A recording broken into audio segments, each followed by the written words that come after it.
Assalamualaikum warahmatullahi wabarakatuh. Bagaimana kabar kalian semua? Semoga selalu diberi kesehatan, umur yang panjang, serta rezeki yang berlimpah dan juga berkah. Kali ini saya akan menceritakan sebuah cerita yang ditulis oleh Rizwan O. dengan judul Melati bagian 1. Sebelum kita masuk ke ceritanya, jangan lupa untuk klik like, komen, subscribe channel ini, dan tekan loncengnya agar kalian tidak ketinggalan update cerita terbaru dari kami. Baik, bagaimana kisahnya? Langsung saja kita masuk ke ceritanya.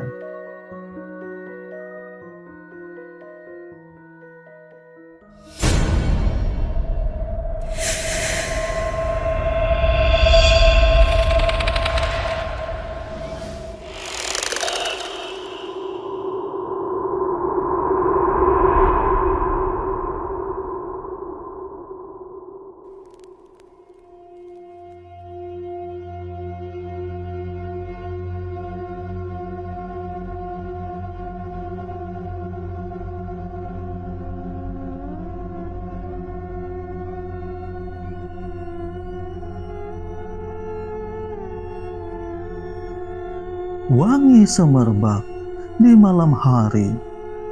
Wangi melati menguar di kamar sempit yang kini kutinggali. Aku tak takut, malah merasa tenang dan serasa terhipnotis dengan wangi yang begitu semerbak aroma bunga melati ini. Sosok wanita berbaju putih itu menatap sedih, menatap kamu tanpa ekspresi. Kenapa harus datang awal sekali? Tak bisakah datang sedikit lama, agar aku bisa menikmati harum bunga ini sedikit lebih lama? Gerutu batinku yang sedikit kecewa.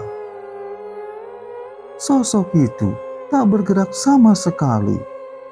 Dia hanya diam dengan wajah sendu, menatap tajam namun kosong.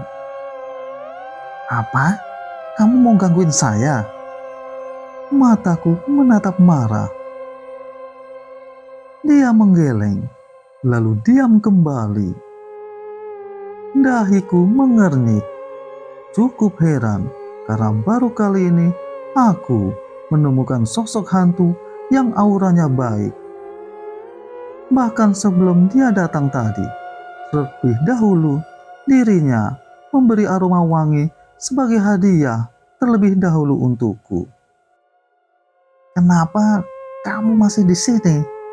Pergilah kepada sang penciptamu. Kamu makhluk baik.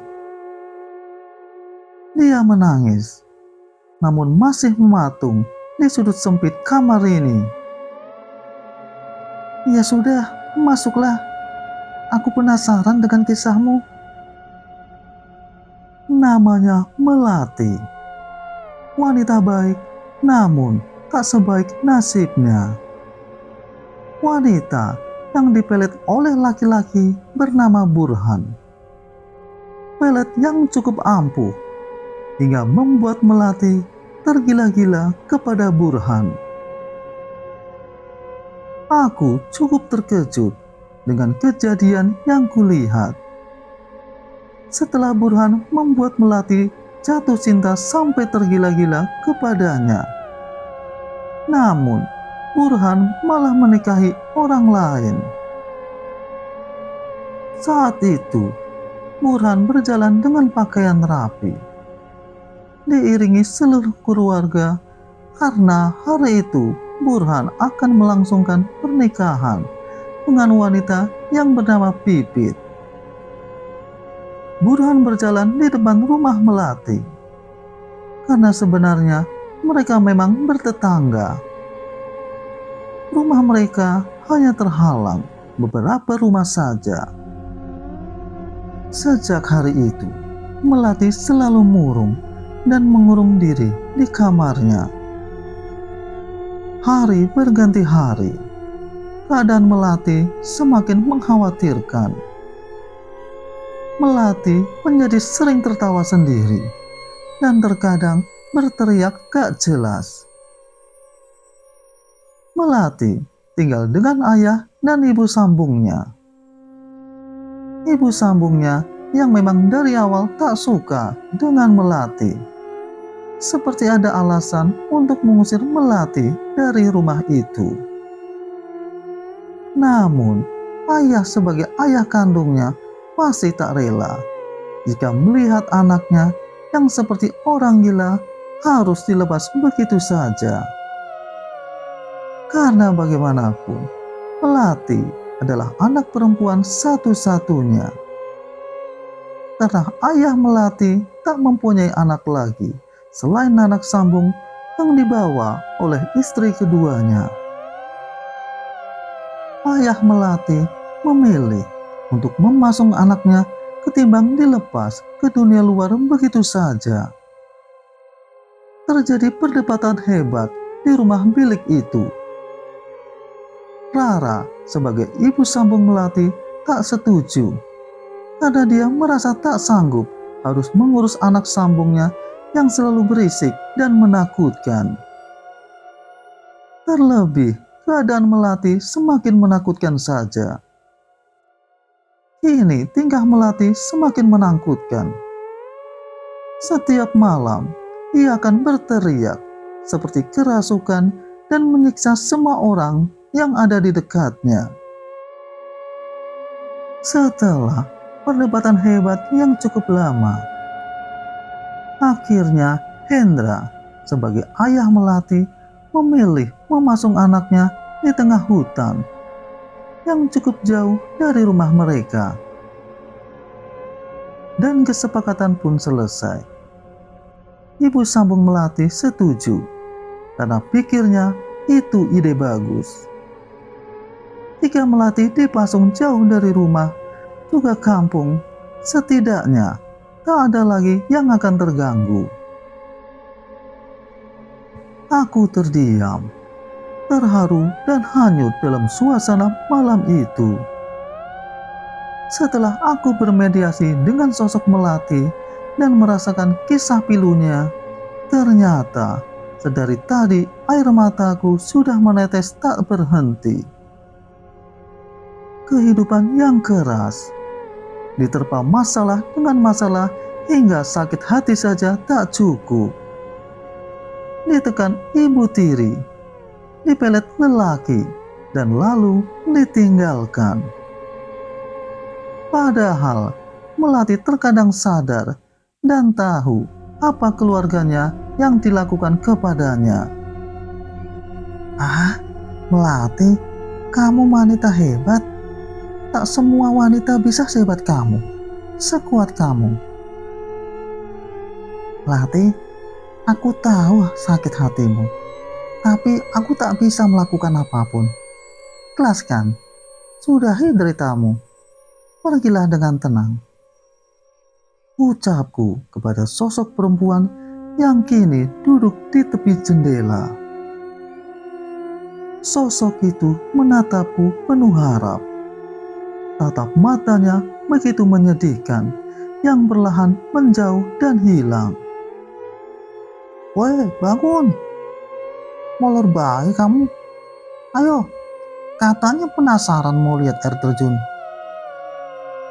Terdengar samar suara sahabatku Rido. Ku buka mata perlahan. Tanganku meraba tepi bantal mencari gawai. Bukan gawai yang kudapatkan, tapi malah meraba wajah Rido yang kini persis di sebelahku. Asam, dasar sahabat stres. Setelah sarapan yang disediakan Ibu Rido, kami bersiap untuk pergi ke air terjun yang selalu diceritakan Rido.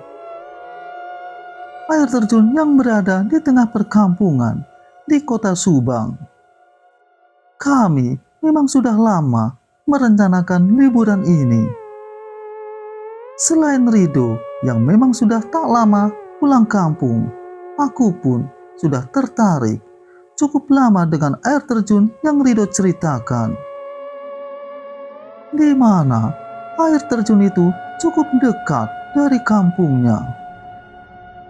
Dengan berjalan kaki saja, kita bisa langsung sampai ke tempat itu.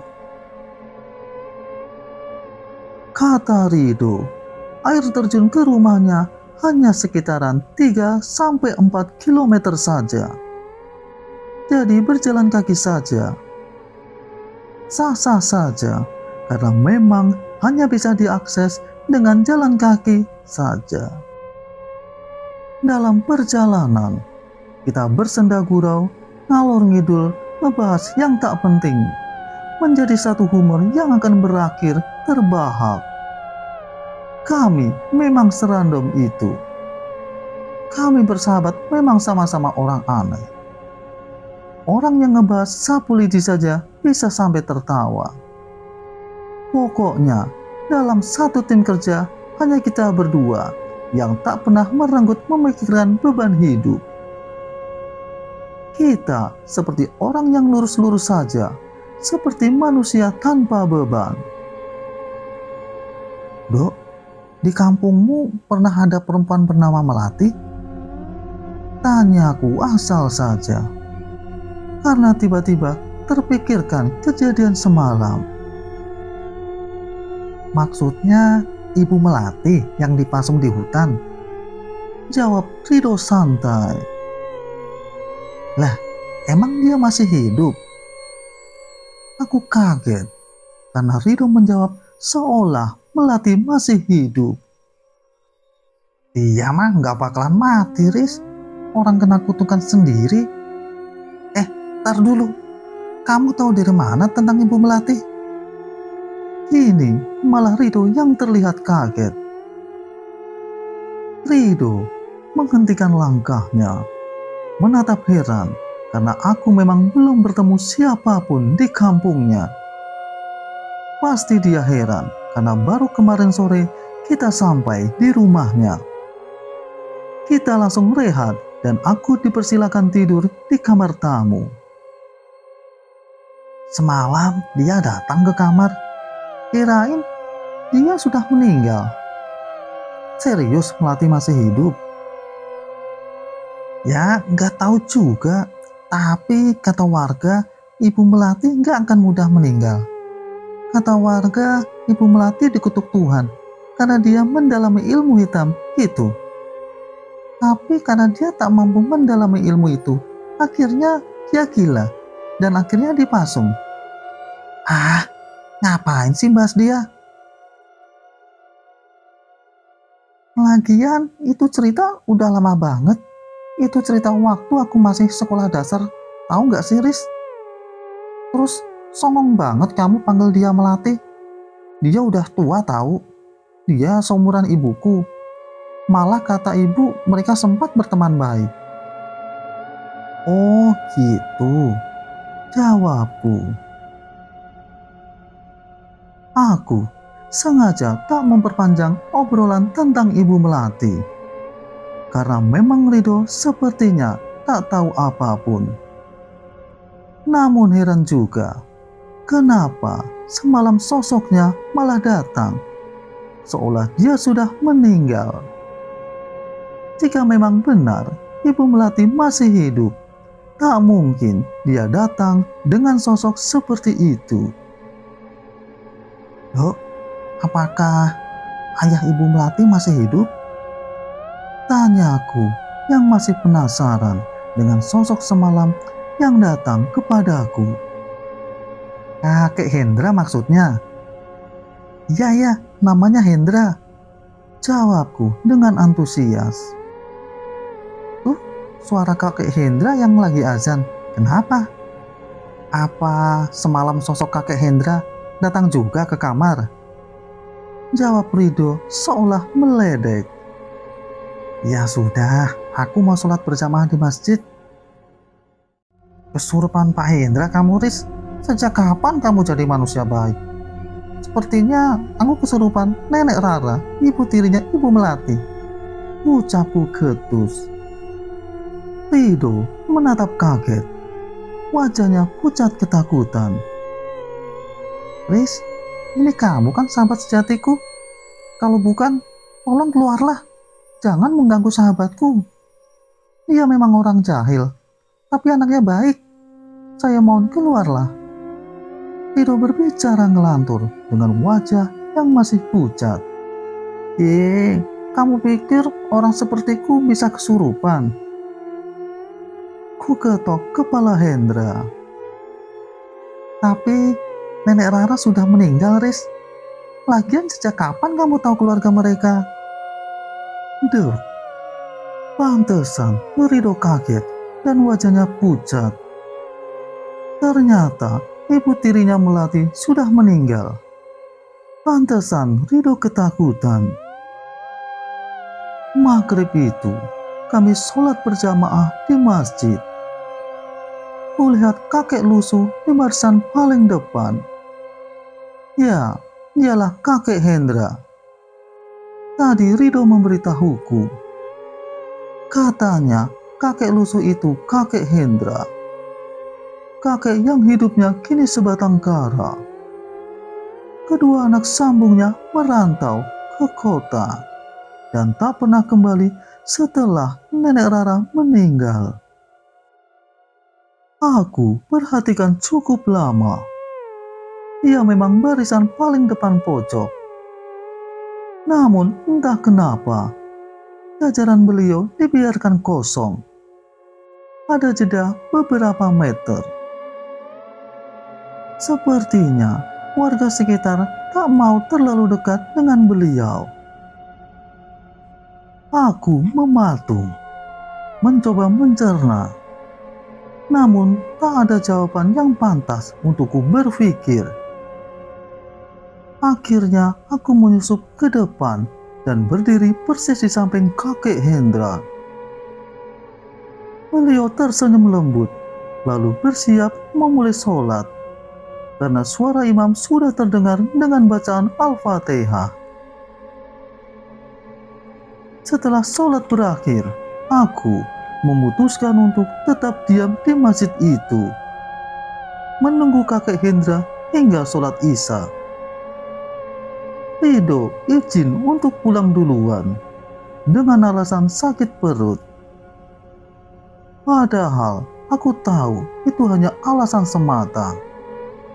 Palingan ia sakit kram karena tak terbiasa duduk lama di masjid.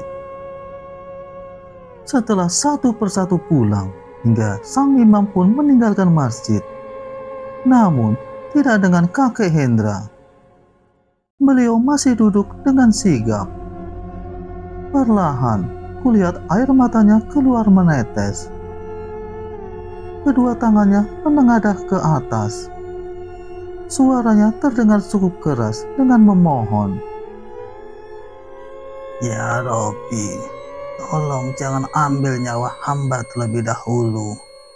Hamba ikhlas jika anakku kau ambil terlebih dahulu. Hamba ikhlas. Hamba tak pernah mengeluh jika ini ujian untukku.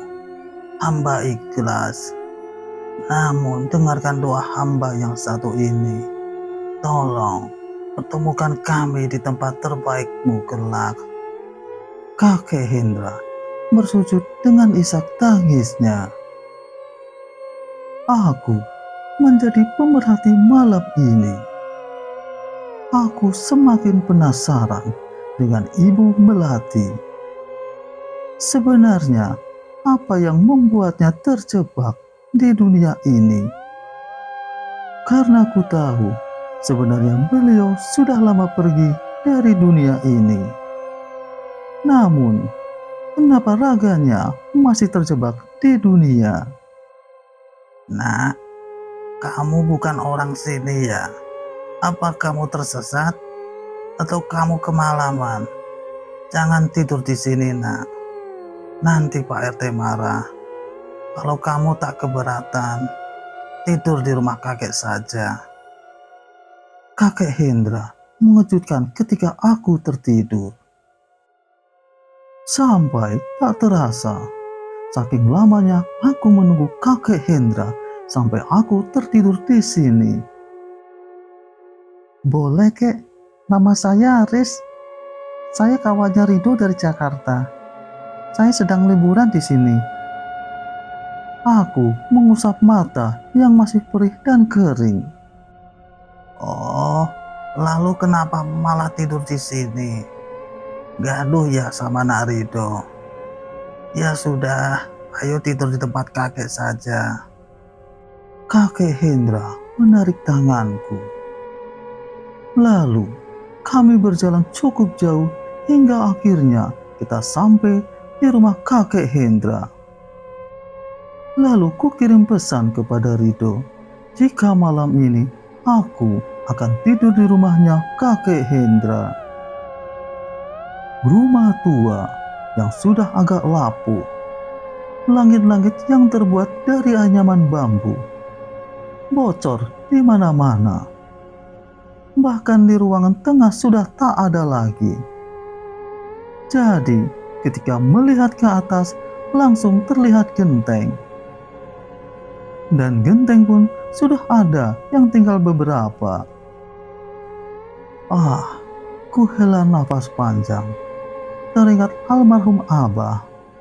Bukan karena Abah menderita seperti kakek Hendra. Namun, aku tak bisa membayangkan jika almarhum Abah bernasib sepertinya. Kakek Hendra menggelar tikar lusuh. Tikar yang di setiap sudutnya koyak. Lalu, beliau mengambil beberapa bantal dari kamar. Nak Riz, tidur di kamar ya. Kakek tidur di sini. Kalau Nak Riz butuh sesuatu, beritahu kakek saja. Ya Allah, kakek lupa. Kakek belum menyiapkan suguhan untuk kamu. Nak Riz tunggu ya. Kakek bergegas ke ruangan gelap. Aku yang sedari tadi duduk di kursi kayu langsung mengikuti kakek Hendra. Selain penasaran, aku juga khawatir karena kakek Hendra masuk ke ruangan gelap itu. Ternyata ruangan itu adalah dapur. Ruangan gelap yang hanya mengandalkan cahaya alami alam. Ya, kalau siang mungkin mengandalkan matahari. Dan kalau malam, ya seperti sekarang ini, mengandalkan cahaya rembulan. Ternyata indah juga jika dirasakan. Cahaya bulan cukup membantu di saat darurat seperti ini. Cahayanya cukup jelas jika diperhatikan cukup lama. Kakek Hendra langsung mengambil beberapa ranting kecil dan memasukkan ke dalam tungku yang terbuat dari batu bata merah yang disusun agak zigzag. Beliau membakar sobekan kardus, lalu dimasukkan ke dalam kumpulan ranting kecil itu. Setelah api membakar ranting-ranting kecil itu, kakek Hendra baru memasukkan kayu bakar. Nak Riz kedinginan ya. Ini temenin kakek duduk di bangku kecil ini. Kakek mau mencuci beras. Kita akan makan enak malam ini.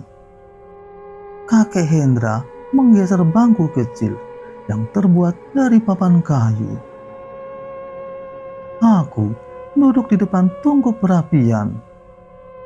Melihat kakek Hendra cukup lihai membersihkan beras di dalam panci kecil.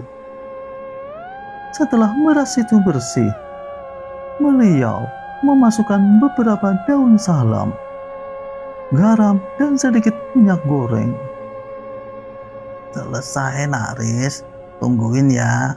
Kakek ke belakang dulu. Pokoknya kita akan makan enak.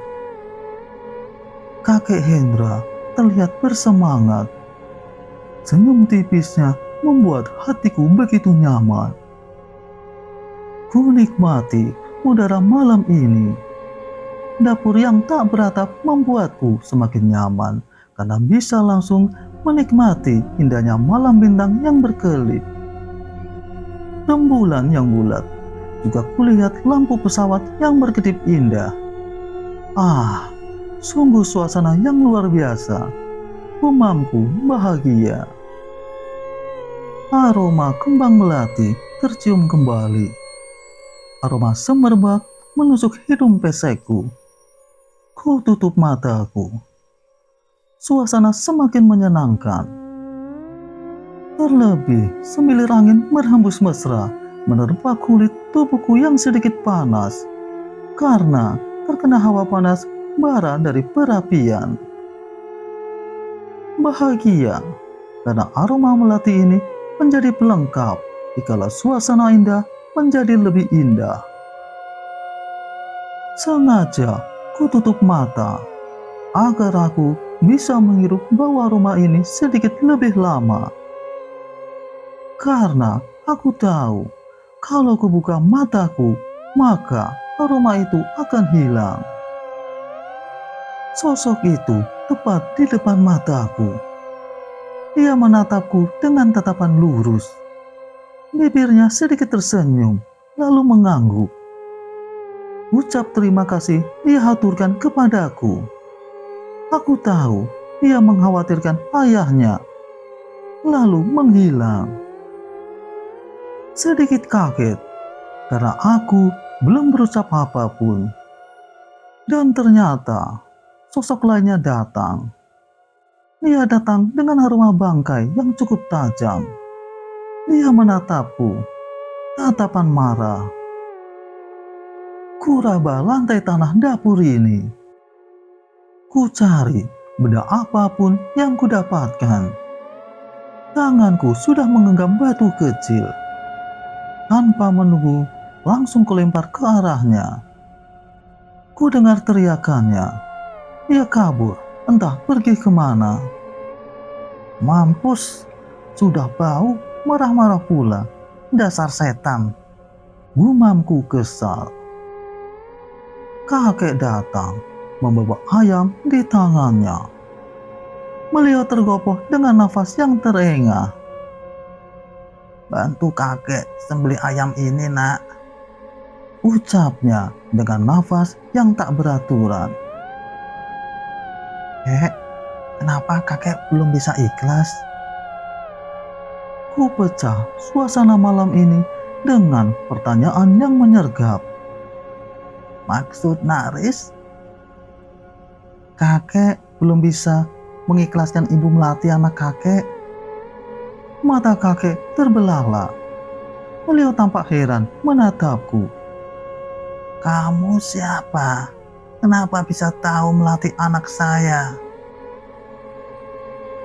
Anak kakek datang kepada saya. Beliau datang dengan penuh harap. Beliau datang dengan kesedihan. Kenapa dia datang kepadamu? Kenapa dia tak datang kepada kakek, kepada ayahnya?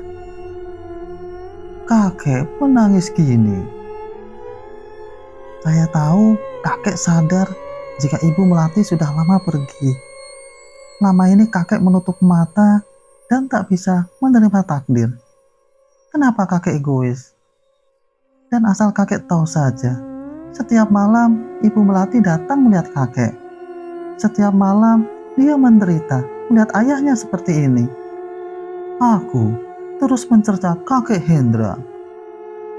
Kakek Hendra tertunduk lesu. Lalu kakek harus apa? Kakek tak bisa berbuat apapun. Kakek hanya bisa berharap Tuhan melakukan yang terbaik untuk kami. Ucapnya yang masih tertunduk. Kakek cukup ikhlaskan. Saya bisa bantu jika kakek mau. Kuusap punggung laki-laki tua itu. Matanya menatap sendu. Tatapan penuh harap. Beliau menarik tanganku lalu mengusap lembut. Tolong jangan sakiti anakku. Kalau Naris bisa membantunya, tolong bantulah. Tapi anakku jangan sampai merasakan sakit sedikit pun. Tangisnya pecah dalam pelukanku. Ku dengar samar tangisan dari jauh. Aku tahu itu tangisan Ibu Melati. Aku juga sadar jika dia sudah ada sedari lama menyaksikan obrolan kami. Baiklah, Meski tak mudah, namun saya akan berusaha, kek. Ada beberapa hal yang harus kita lepaskan dari raga Ibu Melati. Namun, yang paling pertama, kita harus melepas pelet yang ada di tubuhnya. Dan risikonya, jika kita melepas pelet itu dari tubuh Ibu Melati, maka pelet itu akan berbalik ke pengirimnya. Dan mungkin saja bisa menjadi kematian. Karena pelet yang dimasukkan ke tubuh Ibu Melati bukan pelet biasa. Pelet yang dimasukkan ke Ibu Melati adalah pelet getih berem atau darah merah. Di mana pelet itu tak bisa hilang, meski orang itu mati sekalipun. Kakek Hendra mengangguk paham. Sepertinya beliau cukup tahu apa yang aku katakan.